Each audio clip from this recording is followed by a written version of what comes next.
वाले प्रश्न की तरफ अगर अपन बढ़े तो अगले वाला प्रश्न आपके सामने सामाजिक अनुसंधान की वस्तुनिष्ठता, ऑब्जेक्टिविटी और जो नैतिक इथिक्स की भूमिका के बारे में बताइए। तो आपके सामने सोशल रिसर्च मेथड का जो आपका पेपर होता है उससे संबंधित जो दूसरा महत्वपूर्ण प्रश्न है, सामाजिक अनुसंधान में वस्तुनिष्ठता की नैतिकता और उसकी भूमिका के बारे में बताइए।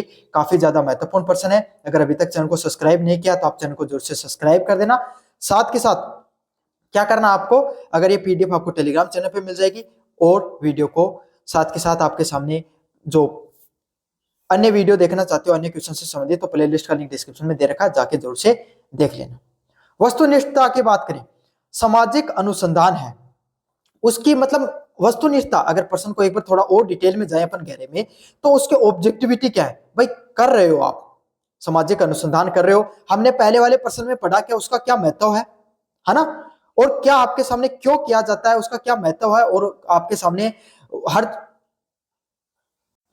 और उसके उद्देश्यों के बारे में अपन ने जाना। इस प्रश्न में अपन जानेंगे कि जो आपके सामने जो सामाजिक अनुसंधान हम जो कर रहे हैं आपके सामने सामाजिक अनुसंधान, तो आपको उसको करते वक्त आपको किन किन पॉइंट्स का ध्यान में रखना है, साथ के साथ क्यों किया जाता है, उसकी क्या नैतिकता है, उसके बारे में अपन विस्तार से पढ़ेंगे इस प्रश्न के अंदर।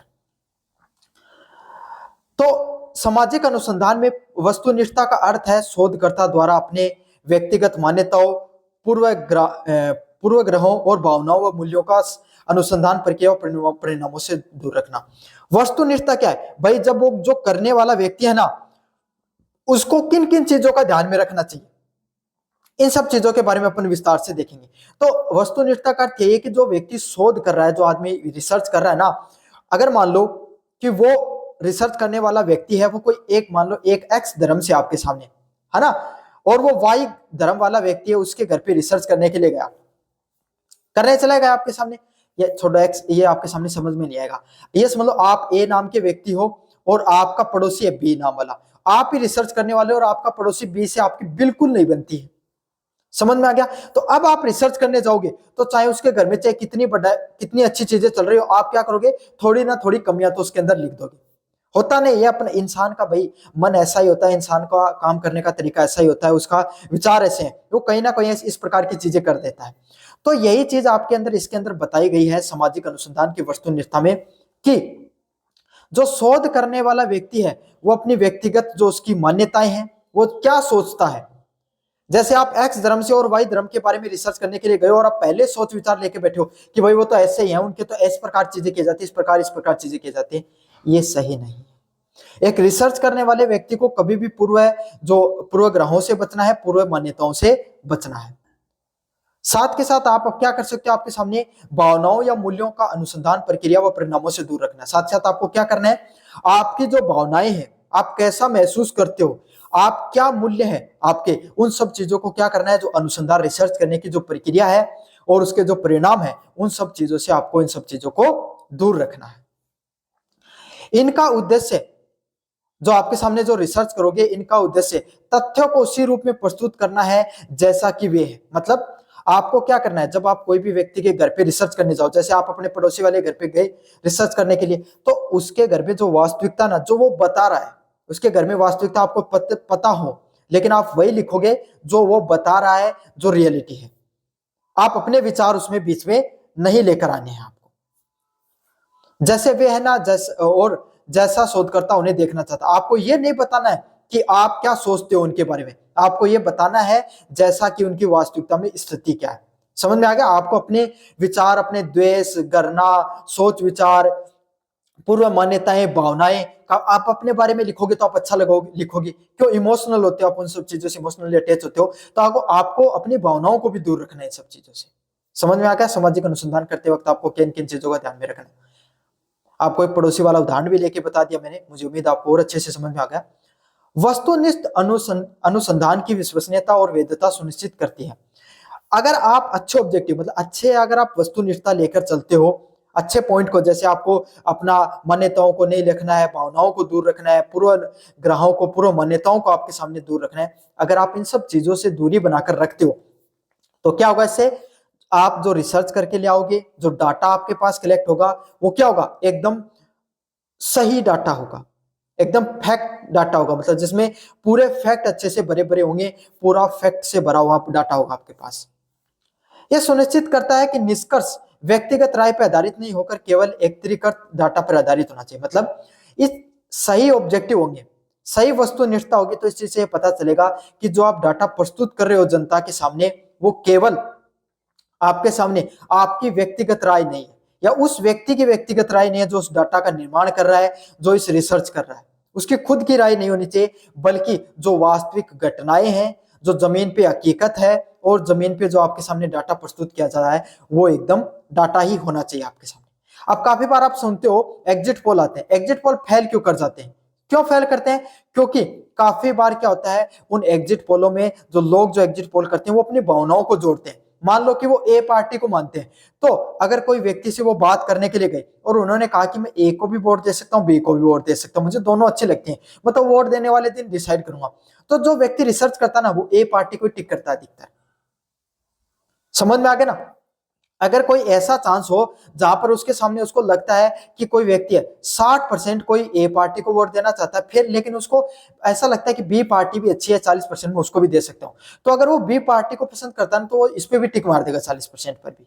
तो इस प्रकार से वो क्या होते हैं, आपके सामने जो रिसर्च होती है वो फेल हो जाते हैं, एग्जिट पोल है वो फेल हो जाते हैं। समझ में आ गया आज आपको एग्जिट पोल की भी सच्चाई?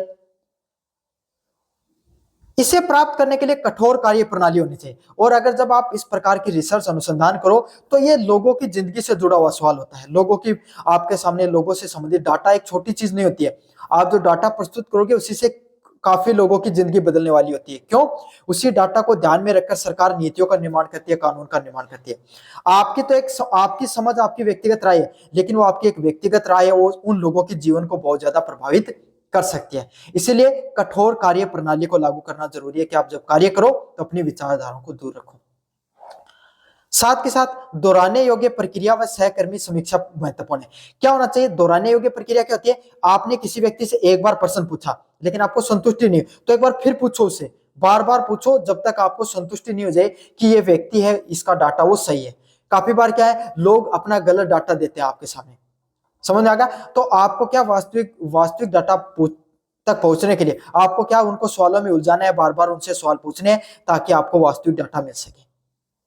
साथ के साथ काफी बार हो सकता है जो आपके सामने रिसर्च कर रहा है, अनुसंधान कर रहा है, उस व्यक्ति से गलती हो जाए। भाई इंसान है, गलतियां इंसानों से होती है, तो आपको क्या करनी है, समीक्षा भी करनी होती है। काफी बार क्या करना होता है आपको, सभी चीजों की अच्छे से समीक्षा भी करनी होती है। समीक्षा भी बहुत ज्यादा महत्वपूर्ण होती है। समीक्षा करने के लिए आप एक सहकर्मी भी रखो, मतलब उसके साथ एक व्यक्ति रखना भी बहुत ज्यादा जरूरी होती है। फिर से भी आप उस एक और व्यक्ति, एक व्यक्ति ने डाटा तैयार किया, दूसरा व्यक्ति को फिर से भी भेजकर आप डाटा बनवा सकते हो, या फिर एक व्यक्ति उसको एनालिसिस करने के लिए रख सकते हो। इसके अभाव में अनुसंधान के जो जो निष्कर्ष होते हैं वो भ्रामक व पक्षपातपूर्ण हो सकते हैं। अगर ये सब चीजें नहीं की जाएंगी तो आपके सामने जो डाटा निकल कर आएगा वो कैसा होगा, वो डाटा क्या तो भ्रामक होगा आपके सामने, या फिर पक्षपात से भरा होगा। अगर इन सब चीजों का ध्यान में नहीं रखा जाएगा, इन सब नियमों को नहीं माना जाएगा, तो डाटा है वो सही से नहीं आएगा, भ्रामक डाटा आएगा और पक्षपात से भरा हुआ डाटा आपके सामने दिखाई देगा। अगले वाला पॉइंट है नैतिकता।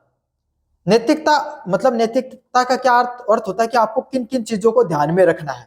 जब आप किसी चीज का जब आप अनुसंधान करो तब आपको किन किन चीजों को सही से, नैतिक तरीके से, सही तरीके से डाटा देने के लिए चीजों को ध्यान में रखना है।